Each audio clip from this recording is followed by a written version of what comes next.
I'm going to read a little bit and talk to you a little bit. I'm weird at speeches, so bear with me, okay?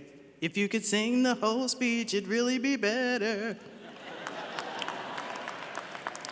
So class of 22, congratulations! Have you heard that 1,000 times today? Are you tired of hearing that yet? Has it sunken in yet that this is the beginning of the rest? No, I understand. You did it, you made it. Your parents are in debt, and you've got to make lots of music and pay back all your student loans. Thank you so much, President Moe, for those beautiful words. And the letter I received from her was so beautiful. I cried reading it, and I thought, who is this letter about? Is it about me? I didn't even recognize it. It was so gorgeous. Thank you so much. And to Berklee at large for this honor. What an honor. I want to thank also all the musicians and performers last night at the concert. It was wonderful and a surreal experience. This is an amazing room filled with amazing energy. And I want you to be very aware of your energy, because you're going to have to take that out into the world and maintain that energy and the power and the positivity that you feel right now in this moment, and don't lose that. This is like one of those rooms that, you know how on the inside the actor studio they say, what do you hope heaven is like when you get there? This is like that. You want your family there, you want a bunch of people there that can talk to you about all the music you ever heard. You want to spend an eon talking about songs in the key of life. You want to know, what do all the Steely Dan lyrics mean? All of that. This is a room like that. It's amazing. I don't want to actually think about a life without music. Does that make sense to you all? Yeah. It's amazing too that you just mentioned the thing that I do, which is I don't know what it's called, and I know that everybody has a name for what it's called, but I don't know what would possess me to try and do it on a live recording that's going to be recorded for posterity, and it never had worked before, and it worked on that day, and that's the kind of wonder I hope that you keep, that 30 years after you get out of here, that maybe you'll sing a chord somewhere.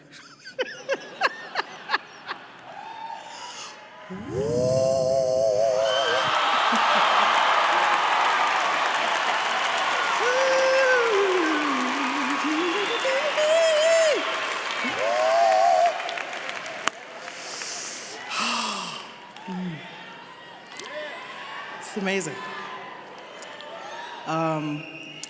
My family is here, and I'm so glad. My nieces are here, and they're little, but they're listeners and learners and lovers of music already, and I'm really excited about that. I appreciate all of you and your support and the space that you hold for me to try to be great, because that is always my intention. It is always my intention to knock it out of the park, and particularly in a room like this, all of us understand that there is a thing that happens when musicians get together. There is a conversation taking place at such a level that most people, they are in on it, but they don't really know what's happening. And there's a reason why at certain pieces of a song, just random folks will say, woo, with that face, woo, all at the same time, because we understand that. That's our language. So keep that language. When I told my sister about this honor, she echoed my thought completely. She said, "What? That's better than a Grammy."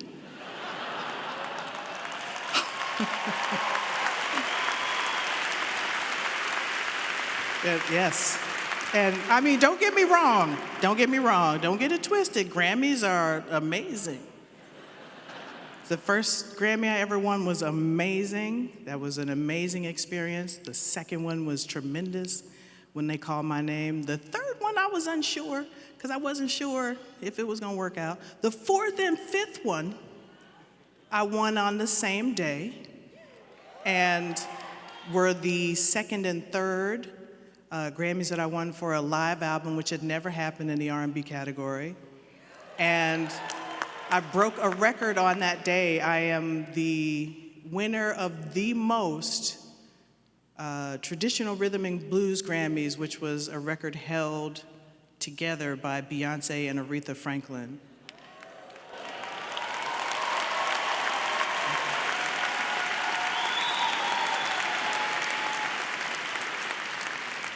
So, yeah. None of that, though, none of that holds a candle to this moment. So, my time at Berklee was very pristine. I was here in the 40s, right as college was opening. I played with some of the greatest musicians ever, still to this day. There are people I met in the halls at Berklee that still I think about, that electrified me and pushed me toward greatness. Remember that it's, you know that game Othello? They tell you it just takes a moment to learn and a lifetime to master. That's your life right now.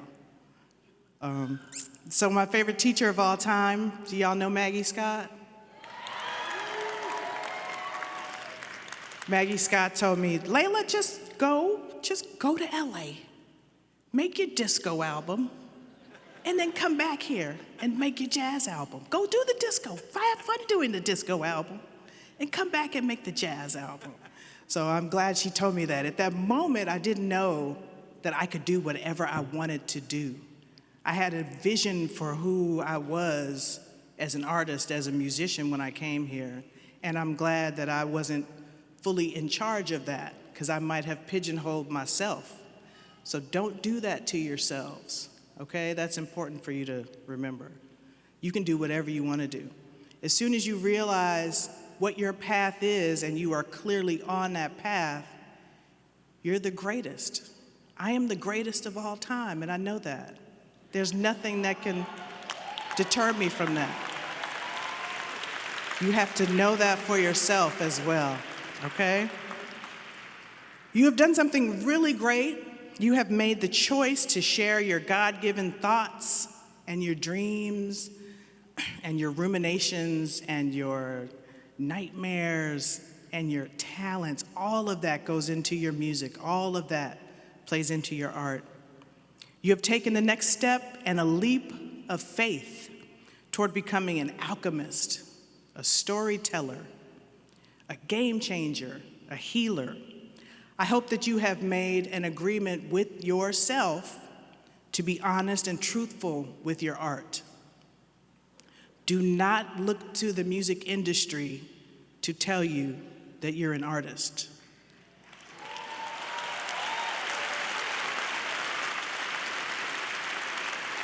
Don't do that.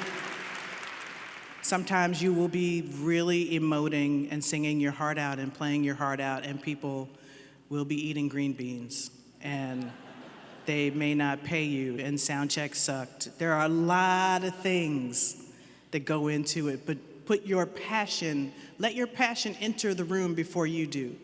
Let your greatness enter the room and fill it up with music before you get there, okay? Nowhere else in the world will this dynamic exist. That's why you have to be sure. Be sure that you're sure. Every day while I was at Berklee, I had something to do all day. I played music. I would go to E11. I would go to gospel choir. I would go see a gig. This dynamic for you is pristine. I hope that you look back on it as fondly as I do, and that you had as much fun learning and listening to and playing music with each other. I want to encourage you to advocate for each other and support each other. The Berklee community is very strong. I know that y'all know. So if I'm hiring and someone comes in and someone else says, oh, I went to Berklee, they immediately go to the front of the line. Because I know we speak the same language. They may not stay at the front of the line. But I know at least we speak a language, and it's a common language. We have something in common. Don't take that for granted. Nurture all of your musings. Nurture all of the music. Listen to as much music as you can and continue to do that. Nurture your inner Jeff Ramsey, okay? Keep that smile on your face. That's gonna take you through. And remember to always use your powers for good and not evil. Jeff would want me to tell you that because the only thing he loved as much as music was superheroes, so he would want you to know that. You have harnessed a supernatural instinct within your spirit, and you've nurtured and educated yourself at the finest music school in the world.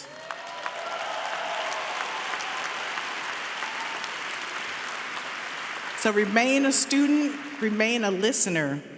I want you all to know also that I'll be at the Boston City Winery on July 26th. And if we go ahead and sell that show out, they'll add another one. I just wanted to put that in your ear. I have a single out. It's called Canvas. This is part of what you're going to have to do when you get out there in the streets. Understand? Make it eloquent and beautiful and elegant. If Twitter is destroyed by the time I return to Los Angeles, you can find me at Instagram and Facebook and all those places. I am so inspired by all of you. I'm in awe. Thank you so much.